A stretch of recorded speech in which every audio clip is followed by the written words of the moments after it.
వాయుగుండం ప్రభావంతో కురుస్తున్న భారీ వర్షాలు తెలంగాణను అతలాకుతలం చేశాయి. 3 రోజులుగా కురుస్తున్న కుండపోత వర్షాలకు జనజీవనం అస్తవ్యస్తమైంది. ఈ క్రమంలో వరద సాయంపై సీఎం రేవంత్ రెడ్డి సమీక్ష నిర్వహించారు. ఈ సమావేశంలో మంత్రులు శ్రీధర్ బాబు, కోమటిరెడ్డి వెంకటరెడ్డి, ప్రభుత్వ ప్రధాన కార్యదర్శి శాంతికుమారి, డీజీపీ జితేందర్, అన్ని శాఖల ఉన్నతాధికారులు పాల్గొన్నారు. భారీ వర్ష సూచన ఉన్న ప్రాంతాల్లో అధికారులు అలర్ట్గా ఉండాలని సీఎం రేవంత్ రెడ్డి సూచించారు. అన్ని జిల్లాల కలెక్టరేట్లలో కాల్ సెంటర్లు ఏర్పాటు చేయాలని సీఎం ఆదేశించారు.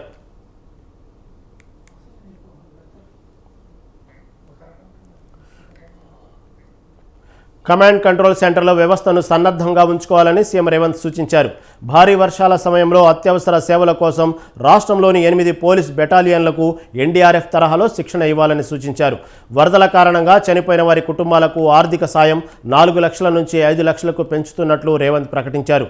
వర్షాలు, వరదల కారణంగా పూర్తిగా దెబ్బతిన్న పంటలకు ఒక్కో ఎకరానికి 10,000 రూపాయల చొప్పున నష్టపరిహారం అందించేందుకు తక్షణ ఏర్పాట్లు చేయాలని రేవంత్ ఆదేశించారు. ప్రజలకు నిత్యావసర వస్తువుల పంపిణీ, సరఫరాలో ఎలాంటి అంతరాయం లేకుండా చూడాలని సీఎం రేవంత్ ఆదేశించారు.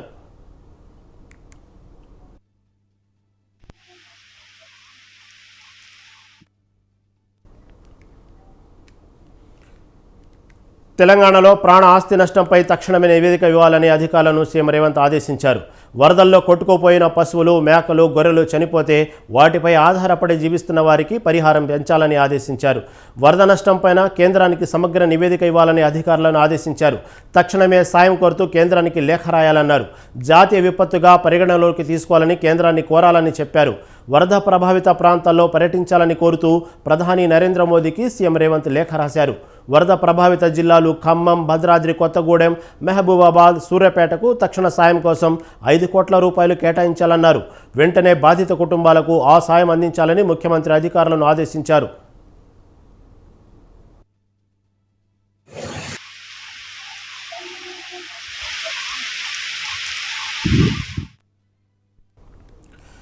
తెలంగాణలోని జిల్లా కేంద్రాల్లో కంట్రోల్ రూమ్లు 24 గంటలు పనిచేసే విధంగా ఏర్పాట్లు చేయాలని సీఎం రేవంత్ ఆదేశించారు.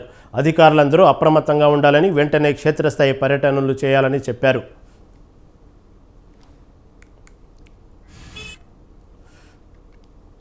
ఖమ్మంలో సీఎం రేవంత్ రెడ్డి పర్యటించారు. వరద ప్రాంతాలను పరిశీలించారు.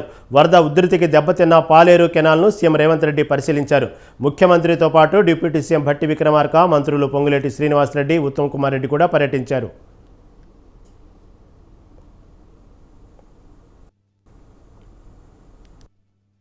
ఆస్తులు, రోడ్లు కావచ్చు, భవనాలు కావచ్చు, విద్యుత్ శాఖకు సంబంధించిన సబ్స్టేషన్లు కావచ్చు, ఇతర చాలా శాఖలకు సంబంధించి ముఖ్యంగా లక్షలాది ఎకరాల వ్యవసాయ పంటల నష్టం కావచ్చు, అన్ని రకాలుగా ప్రజలు తీవ్రమైన కష్టాలను, నష్టాలను ఎదుర్కొంటున్నారు. గత 3 రోజుల నుంచి రాష్ట్ర ప్రభుత్వం, అధికారులు, ముఖ్యంగా మంత్రివర్గ సహచరులు నిత్యం ప్రజలలో ఉండి ప్రజలకు ఒక నమ్మకాన్ని, విశ్వాసాన్ని కల్పిస్తూ ఈ సంక్షోభ సమయంలో ఆ సంక్షోభాన్ని పరిష్కరిస్తూ అధికారులందరినీ కూడా సమన్వయం చేసుకుంటూ సహాయక చర్యలలో రాష్ట్ర ప్రభుత్వం తలమునకలై ఉన్నది. నేను స్వయంగా దాదాపుగా 2 రోజుల నుంచి నిరంతరం chief secretary, DGP, disaster management సంబంధించిన అధికారులను, అన్ని జిల్లాల కలెక్టర్లను, ఎస్పీలను, కమిషనర్లను సమన్వయం చేస్తూ వారికి సరైన విధంగా దిశ నిర్దేశిస్తూ దాదాపుగా 48 గంటల నుంచి కంటి మీద కునుకు లేకుండా ప్రభుత్వ యంత్రాంగం అంతా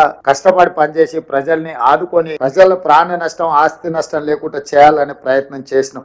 ప్రధానమంత్రి గారికి తాత్కాలిక ఉపశమనం కింద 5,438 కోట్ల రూపాయలు జిల్లా కలెక్టర్లతో సంప్రదించి సంబంధిత శాఖ అధికారులతో మాట్లాడి నిన్నటి నుంచి ఈ రోజు వరకు ఒక అంచనాకు వచ్చి ప్రాథమిక అంచనా తెలంగాణ రాష్ట్రంలో ఈ వర్షాల వల్ల, విపత్తు వల్ల 5,438 కోట్ల రూపాయల ఆస్తి నష్టం జరిగింది.